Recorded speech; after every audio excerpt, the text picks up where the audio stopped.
I'm Beuzit. I'm currently working as architect in Amadeus, and I'm here today with Nuno Gaspar, one of our senior developers. And we both worked the last years on cloud native and event-driven architecture. And during the next 20 minutes or so, we'll have the pleasure to present you our vision on the global event mesh and how it enables us to efficiently share events across our application in a fully automated way. So let's start with the agenda. So I will start with a few words to introduce Amadeus before moving to the global event mesh itself, where I will quickly remind our journey toward EDA, explaining why we consider an event mesh as a must for us. And then we will focus on one key point, the automation of event publication and consumption in order to provide application autonomy and agility in their development flows. And as all of these, even if not fully production ready yet, is not only slideware, Nuno will do a demo of this automation. And eventually we'll conclude with a few takeaways. So let's start with some context on our company. You probably didn't hear a lot from us as we are mainly a B2B company. Anyway, Amadeus is a leading technology company dedicated to the world's travel industry. We are one of the world's leading software companies and employ more than 19,000 of people worldwide. We offer cutting-edge technology solutions that help key players in the travel industry like airline or travel agency or hotel to succeed in their business. As we do it on a truly global scale with around 400 million of bookings processed per year and more than 1.5 billion of passengers boarded yearly. We have petabytes of data in our data mesh, and traffic-wise, last year at peak time, we processed something like 35,000 transactions per second. For the one publicly exposed internal one, it leveraged many more. And currently, moving our application to the cloud and adopting cloud-native microstructure and event-driven architecture is what is keeping us busy. That was for the introduction. So let's move to the global event mesh and why do we need a global event mesh? And for that, let's start with a little bit of history. We started our EDA journey with the first project named Dynamic Intelligence Hub back in 2017. The idea here was to break data silos within Amadeus to offer airlines a platform to take operational decisions. A typical example of that is the need to notify passengers in case of flight delay. It was our first baby step in the EDA world, starting at the same time to discover how to manage microservices-based application at scale. And in order to help other projects, and especially traditional application, monolithic application, to jump in this cloud-native and event-driven world, we quickly introduced our first cloud-native streaming platform as a way to bootstrap first use cases. And at the same time, we started to advocate for real cloud-native application development. And in a few years, we saw many new projects starting to develop cloud-native apps relying on event-driven architecture pattern in the whole organization.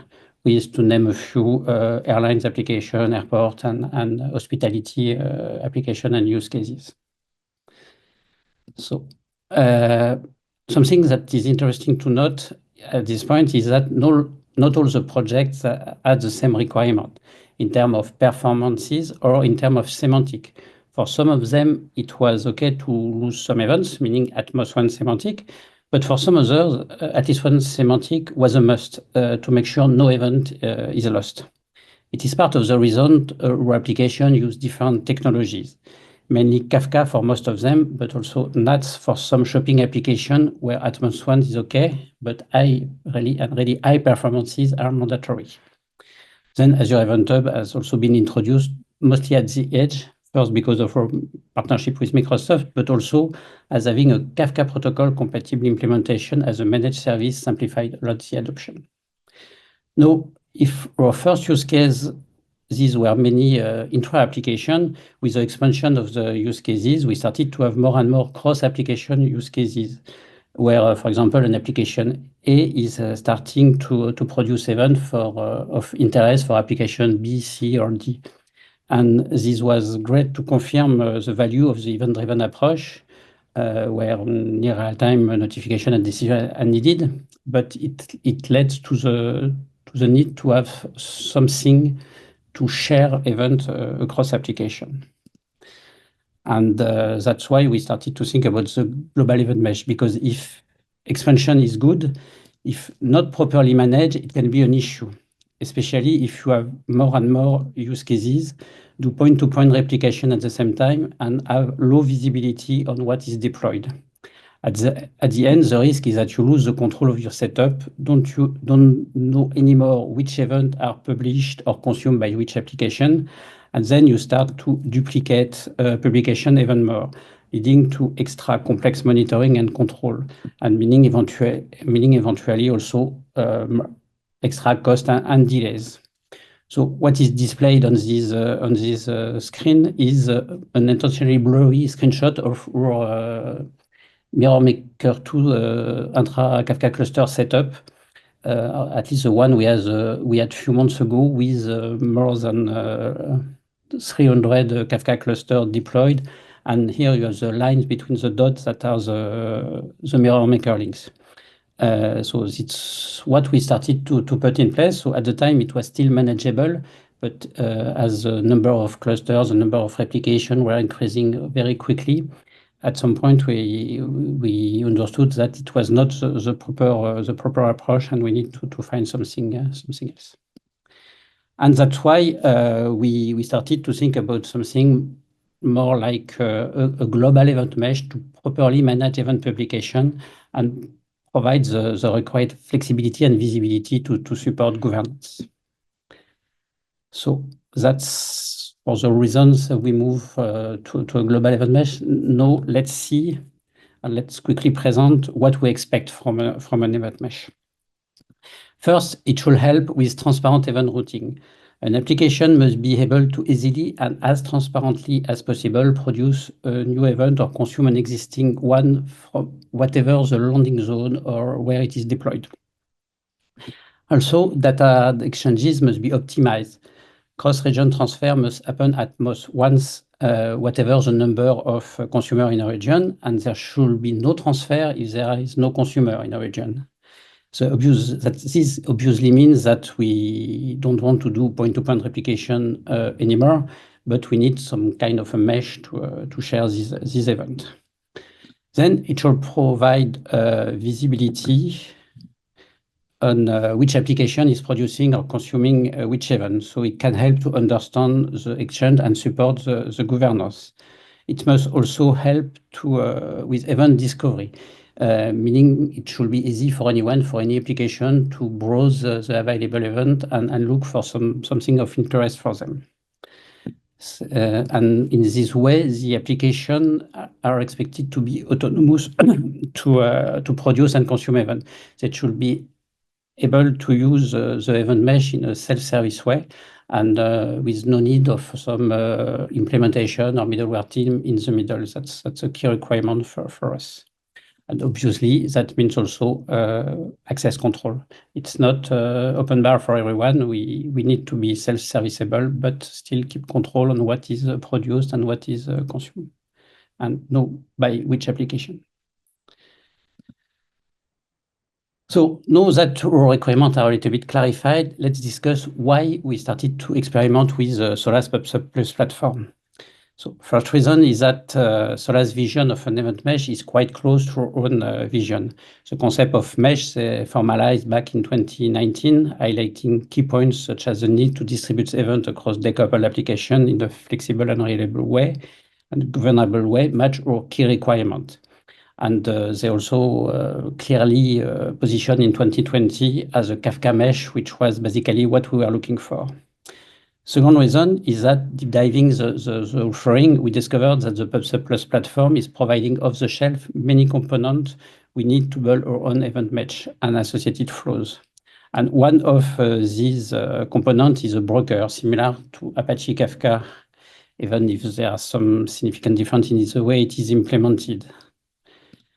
But this broker is one key point is this broker is optimized for data exchanges with only one cross-region data transfer that happens even if there are several consumers in a given region, which was one of our key requirements, and also no data transfer if there is no consumer in a region. And by design, it also provides a one-to-n mesh model, removing the need to do a point-to-point setup. And last but not least, it supports major cloud provider, which is important for us as we have many customers using different cloud providers. Another key component of the platform is the operational cockpit named Mission Control, which is used to set up and operate the cluster and the mesh.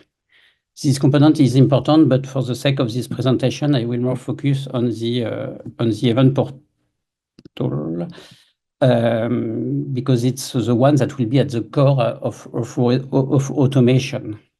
So this event portal can be used to design the topology of an event-driven application, basically describing which service produce and consume which event to or from a given topic.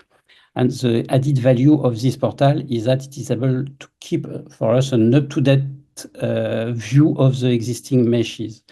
And by meshes here, I mean a description per phase or test environment, one for test, one for UAT, one for production, for example, and with a different topology for each of them.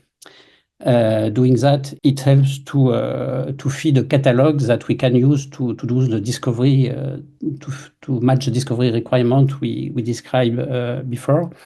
And one additional benefit is that it will soon be able to trigger the automation of the broker behind the scenes. So we'll come back to that with the demo.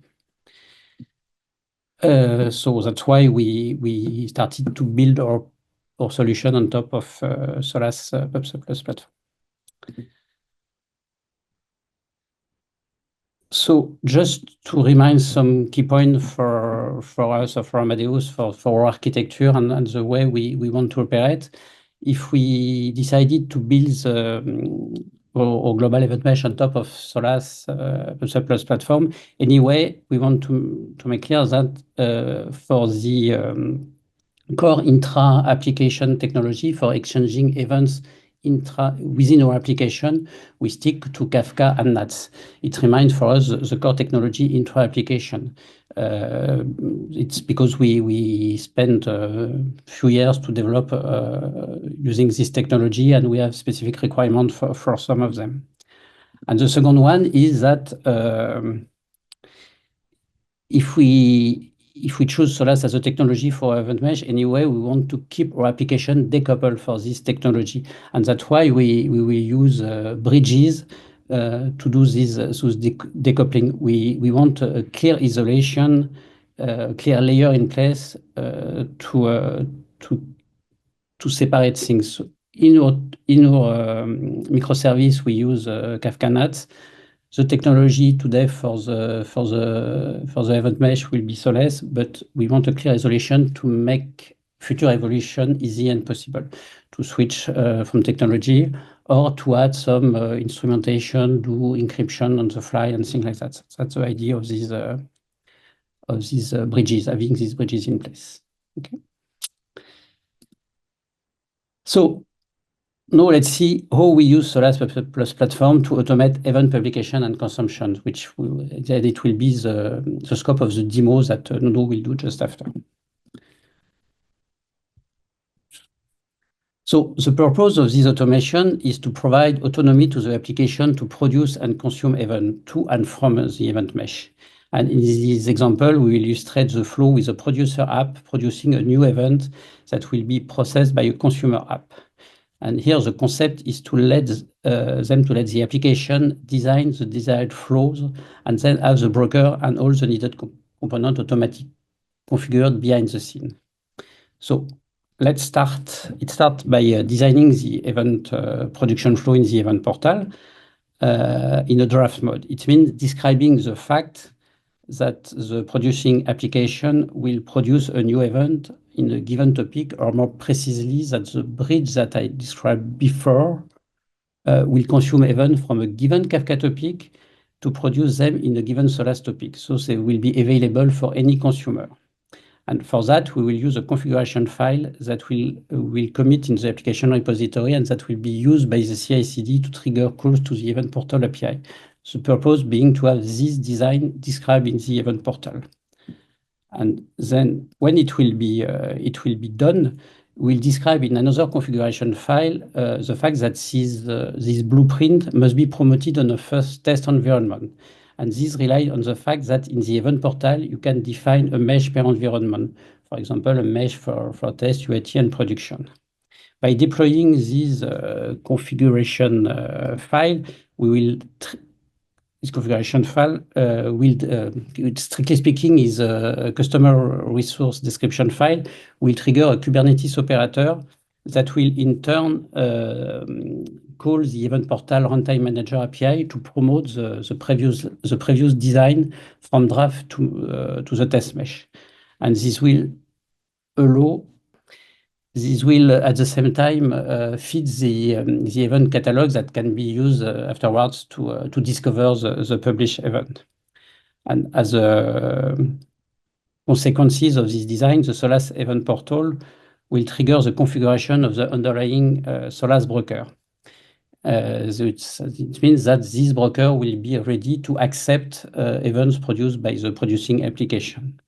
And at the same time, as we introduce a bridge, we need the operator to configure the bridge so the event can fly from the producer app to the global event mesh. Okay.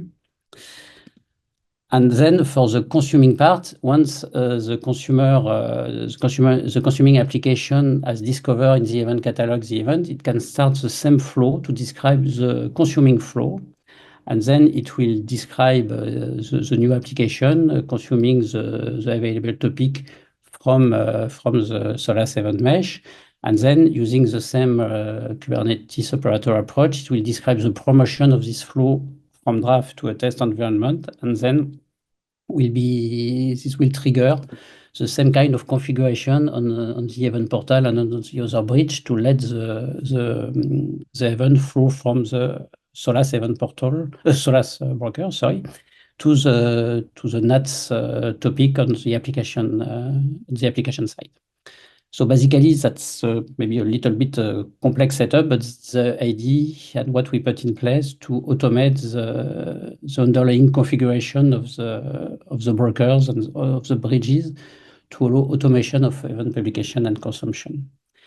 And as this is not only a slideware, it's not only a slide deck, it's something we put in place. Nuno will do the demo of this whole setup. Let's demo our Kubernetes operator interacting with Solace. What you see in front of you is the Solace event portal. It features tools for the design of ETL applications, a catalog for browsing applications and events published by people across our company, a runtime event manager where we can associate applications with event meshes, KPIs, and a cluster manager for the configuration of the Solace brokers. So for instance, if you check the catalog, for now, of course, it's empty because we have not published anything. We check the runtime event manager.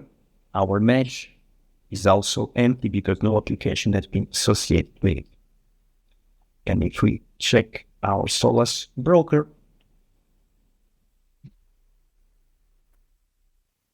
particularly we want to check the configuration in terms of the authentication. So far, nothing has been configured. This is the default configuration by Solace. And indeed, what we want to achieve is the proper configuration in terms of authentication for our application. So far, nothing has been done. Okay, so now let's go to our designer. So I could use the designer to directly create the application to the UI like this. But for the sake of the demo, instead, I will be using a script to perform the multiple API calls required for the modeling of our application. So I just run the script, and now we have our simple application. I'm going to zoom. So this is an order app. We're using an order creating event. You can see both entities in draft state. If you check, for instance, the event order created, you can see that it's associated topic address is airlines ID /order create. And indeed, it has one application publishing.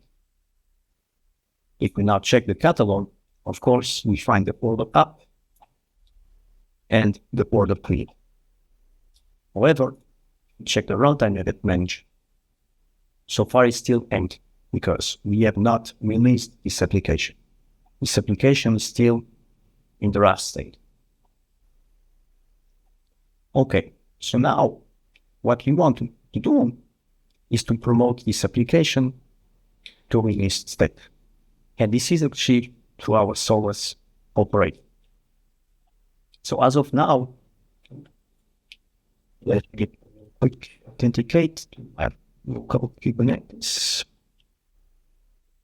So the way that we achieve the promotion of the application is through our Kubernetes operator. Okay.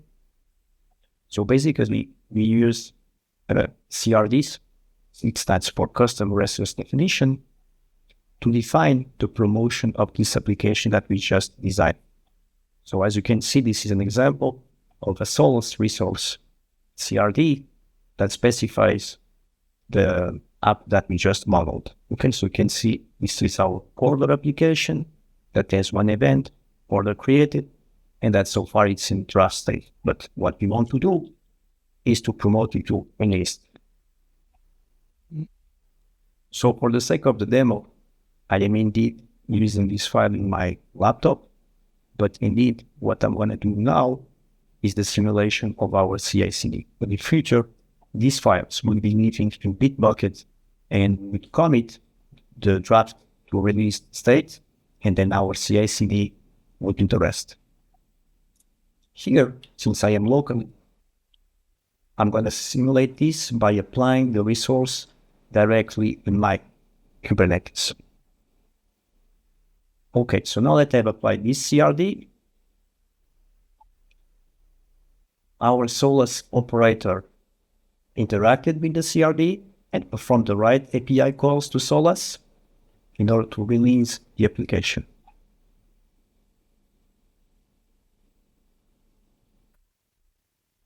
So in particular, you can see now that the state is released.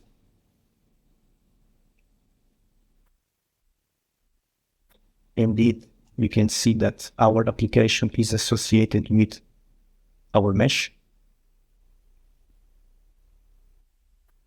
And if we check the configuration of the Solace broker, you can see that we have now another client username, that is other app suffixed by username. You can see that he has a specific DIH profile, and our DIH profile was created here. And indeed, this DIH profile allows only for the publishing it to this topic. So basically, this is the configuration of the Solace broker for the rights for an application using these credentials to publish to this topic. Okay, so we started from this design, and now through our Kubernetes operator, we have the right configuration in the Solace broker. And this concludes the demo for the publication flow. Let us now proceed with the consumption flow. It is very similar. So first, I'm going to use also script to model our application consuming the order created event. Okay, so but that is created. We should be able to see it here. So the consumer app is created, and indeed it is consuming our order created in this topic. Okay. Now we proceed by updating our CRD in order to promote our consumer app and also make sure that the corresponding Solace broker configuration is indeed set properly. So let me apply this resource for our Solace operator. And then let's check the portal again. Indeed, we can see the consumer app released. But if we check our broker configuration,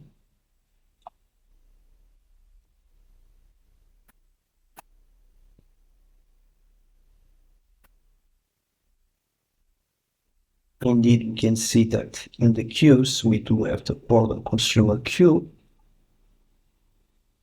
which is indeed subscribing to the topic arising the order created. Okay, so this represents both the publication and consumption flow of messages. So now that we had the demo, let's hope you enjoy the demo. Let's now recap the key points.